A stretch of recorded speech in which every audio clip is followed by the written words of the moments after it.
Hello, my name is Barb Kostur. I was born and raised in Punkin Hollow, Lindsay, Canada in 1946, so that makes me 72 years old today.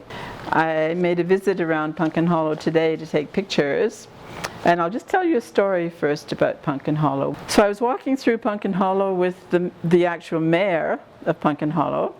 His name is Doug L'Amour. And he was showing me around and reminding me who lived there and who lived there and who lived here. We met this woman, and I said, I didn't know her, and Doug introduced me to her, and I said, oh. I said, well, I'm a friend of Doug, who is the mayor of Punkin Hollow. And she looks at me and she says, that's strange, my husband is the mayor of Punkin Hollow. As I said, I was born and raised there. I went to St. Mary's School, Catholic school. I went to St. Joseph's Academy, which doesn't exist anymore. St. Joseph's Academy was a fabulous place for girls. I did my grade 13 there, and when our grade 13 class, we all failed, except one girl. She was a new girl, so she wasn't with us. So we all failed. The next year there was another grade 13 class, and after that it closed. Sir Sanford Fleming College started there at St. Joseph's Academy, and I guess because of fire regulations and upkeep and all that, it was torn down completely, and now it's a parking lot at St. Mary's Church. And that's where I learned how to swim in at the Rainbow Bridge. This is why today I don't swim underwater. Always with my mouth shut. Don't swim underwater. But we used to swim, and the kids, the old folks here in Lindsay remember, even today, that there was the Knitters factory across the street on Logie Street, and around 4 or 5 o'clock when the factory was closing, the factory would shoot out all colors of dyes out into the river, and us kids, we would wait for those dyes to come out because they would warm the river. There were red, green, blue dyes. It was just fabulous, but it was just so nice and warm. But the dyes were so diluted by the time they came to the river that we didn't go home colored. We were always the normal color when we went home. I remember floating down from the iron bridge, where we didn't play too much at the iron because there were quite a few of those insects, these bloodsuckers at the iron bridge. So we floated down to the rainbow. And I remember once floating on my back, smiling and laughing, and this big fly comes into my mouth and goes down my throat. And I'm sure many people have seen the pictures of the Rainbow Bridge covered with a cage. Well, that was done because kids jumped off the bridge, and I even jumped off the bridge. And that cage, they finally took it down, realized how ugly it was, and they just built it up by one board. And now it's pretty hard to climb up to the top.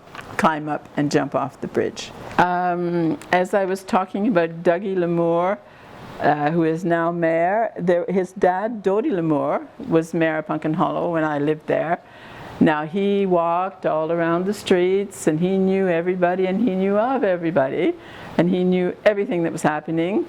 Clarence Kearns, also, who lived across the street, was also the mayor of Punkin Hollow at the same time.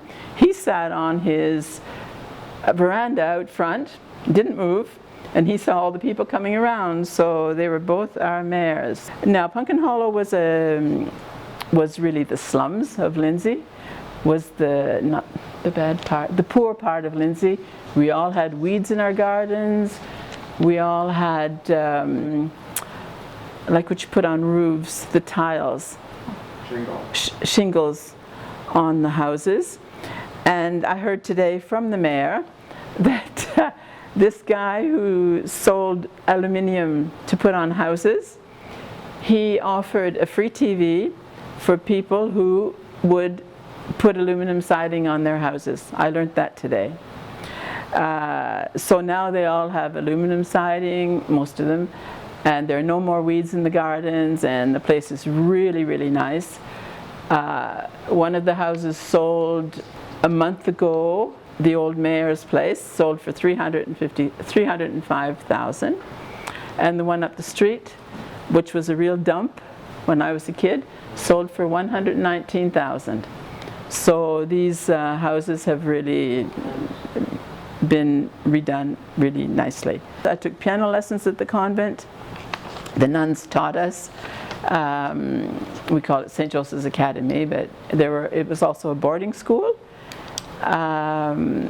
We didn't have a piano at home, so we had to go and take lessons there and practice there. And I remember getting hit on the knuckles by the sister who was teaching me a few times. We also took dancing lessons at the old recreation center, which is now Value Mart. There was a hockey arena underneath and dancing lessons up top. With Mrs. Muir, we took tap dancing. And then there was the Kiwanis show at the Academy Theatre, Mr. Zarfus. We were chorus line girls. We did Oklahoma, Gingham Girl, and there we met a lot of people in Lindsay. There was also Chris's Fish and Chip Shop, which is on the corner of Russell and Lindsay, opposite the old MacArthur's funeral home. And I remember him wrapping up his fish and chips in nice newspaper and carrying the warm fish and chips home. The name of Punkin Hollow, there are two versions. Someone said they were just pumpkin fields. But the version I like was that hobos, because the trains at the Iron Bridge, the trains ran north and south and east and west. Okay? You can go up and see at the park. That's how they ran. And the hobos used to get off the trains and plant pumpkin seeds. And then the next year they'd come and pick the pumpkins. And that's what I like that's the story I like. And there were hobos in the neighborhood. They'd come to the houses and they'd ask for food. So we called it Hobo Jungle up there, where the park is now at the Iron Bridge. There was a skating rink up there at the Iron Bridge, a public open skating rink like they have at Victoria Park here. There was also a skating rink at Snoopy's Corner. Now, Snoopy's Corner is where Guy Mills' residence is now. Snoopy's Corner was public gardens. Anyone who wanted to came and planted their vegetables. And today, I actually met two people walking up and down Kent Street. They were walking. I asked them if they were tourists or locals. And they said, no, they were locals, but they like walking. His son still has, his name is Jamie McKay. He was 5 years old. He said, I want to call this Snoopy's Corner. There were swings there also. And this was 38 years ago, so about 1980, he named this. And he still has the sign, Snoopy's Corner. He took it home before they destroyed it. There were boat houses down in Punkin Hollow. There were 3 at the end of Glenelg Street. And I remember the boys going down there, but the girls never did because it was a bit spooky. And Bill, the blind man, I don't know, I'm sure the Lindsay people know Bill Burrows. He used to go down there alone, and then after that he got a dog to help him. There were also 2 boat houses at the end of Georgian Street, and I owned one of them. I bought one and eventually sold it to the town. The town didn't restore it, they just tore it down. So there are no boat houses left. Our milk was delivered by Silverwoods, 60 Coombs. Everyone knows 60 Coombs in Lindsay even today. 60 Coombs had a horse and buggy. The horse's name was Nellie. And the buggy was open on 2 sides. So he'd stand up. I remember seeing him standing up in the buggy and him getting in and out, delivering both sides of the street. And the horse, Nellie, would just keep walking slowly, and 60 would go up and jump in and get the milk and the cream, and we'd put money in the bottles and he'd know what we wanted. Sometimes we'd put a little note. And I saw you have bottles, Silverwoods bottles here. Now you've got the milk, the big bottle, the cream, the little bottle, and then you got the one with the little bubble on the top. I'd forgotten about that one, but that was when the milk was not homogenized. The milk went to the bottom and the cream stayed at the top. And we got that too. Then the iceman would come with his blocks of ice and deliver them to people who had ice boxes. Doherty's grocery store, Teresa Doherty and May Doherty, and they served candies. We'd come down from St. Mary's School down the hill and buy candies from Doherty's grocery store. The building is still there, but it's no longer a grocery store. We had street dances, and I talked to two girls this morning when I was taking pictures. I said, hello, I'm the reporter here. Oh, they said, hello, we're from here too. We were born and raised here. I thought, oh my God. Well, these two girls remember the street dances that we used to have on Simcoe and Ridout and Huron and Ridout. We would toboggan behind the priest's house where Guy Mills Court is. We would get the toboggans. We didn't have toboggans. We had the cardboard boxes from Tangney's furniture store. He had big boxes. So we'd get them. We'd toboggan down behind the priest's house. And we would also toboggan down the hill on Water Street. Now they've put steps there and they put railings. So absolutely no one can toboggan down Water Street at neither street anymore. Also, I remember in Punkin Hollow the circus trains that would come, and they'd park on the tracks for a week or so while the circus was in town, and they were all decorated with clowns and monkeys and whatever. Oh, we had no TV in our house because, well, we had no TV, so we gathered at the neighbor's house, all of us, to watch their black and white TV. There is now in Punkin Hollow a community center, well, and they have parties all the time. Well, not parties, they have, once a year they have a big party, and on the 1st of July they have fireworks, a little fireworks in the park there. So it's quite a fun neighborhood to live in, and a very, very beautiful, lovely neighborhood. There's a park at the Rainbow Bridge just opposite the Punkin Hollow Community Center, and we want to put up a sign, Punkin Hollow Park. Remember roller skating down the hill on Glenelg Street? Now that they have paved it, they paved it last year, we can roller skate again down the hill, and I see little boys skateboarding down the hill. It's really nice. I also remember the whisking, the stink of the whisking factory, which was across the river, and now sometimes we get the stink of manure from the farmers across the river too, but that's okay, that's no big deal. Oh God, Greenhurst was beautiful. As I said, I'm so sorry that you could not have lived Greenhurst. I went there when I was 16, 17 and 18, teenage years, before I went to university.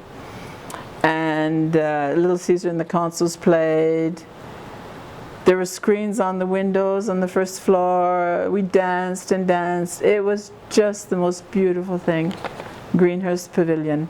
And there's a picture. I don't recognize the front door because we went at nighttime and we just went inside, and it was up, I think the last time I saw it was about 10 or 15 years ago, just before it burned down. My mom was a single mom when I was 4. My sister was 6.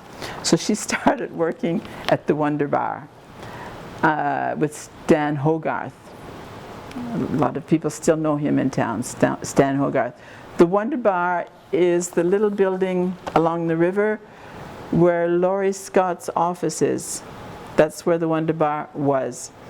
And we'd go from St. Mary's School, my sister and I go down to the Wonder Bar and help Mom make hamburger patties and use the machine to cut the fries, the potatoes for the fries, and we'd get ice cream. That's all I remember about the Wonder Bar. Then she worked at the Olympia restaurant with Ma Tozio, and I eventually worked there too. I was 12 because I remember she looked at me, oh, you're 12, let's see, you look like you're 15, so I'll say that you're 15 for the unemployment insurance people. So I was 12 when I worked at the Olympia with Ma Tozio, And then I worked at the Cottage restaurant with Chris. I think Chris Karkabakis was at the Cottage. And then I eventually, and my mum worked for him at the Olympia too. And then we both worked at the Bonfire, and Mum worked at Miss Diana's. Ah yes, as I said, Mum was a single mum when I was 4. We had the whole neighbourhood babysitting us because she had to work. So these houses that our babysitters came from, they're still standing at Punkin Hollow. Mum had a huge vegetable garden in the back of her house. She had 1 apple tree and 2 pear trees. Well, the kids, the boys, they would come at night time, climb over the fence that Mum had put up especially to protect her garden and trees, climb over the fence that was topped with barbed wire. They would come and steal her green, unripe pears. And the boys remember that today. When I see them in the street, they say, oh yeah, Mrs. Kostur's pear trees. We just loved stealing those pears. But they had sore stomachs after. And once Mum even got a dog. She borrowed a dog from a cousin to tie around one of the trees to maybe to protect the pears, to get them ripe anyways. That didn't help. The boys still came and stole her pears. I bought my mum's house. That's where I was born and raised. I bought it when she passed away. And then I had the opportunity to buy a second house in 2002. And that second house is also in Punkin Hollow. On the river, this one is. Yeah. It used to be Hildebrand's. They used to rent canoes. I don't rent canoes. I just rent rooms to students. Punkin Hollow is just fabulous. It's fun. It's quiet. It's, for me, it's the most beautiful part of Lindsay, of Canada. I live in Paris, France, and when I come here, I just feel so good in Punkin Hollow. It's the only place where I feel really good in Canada. So I don't know what words of wisdom I can give. It's just have fun.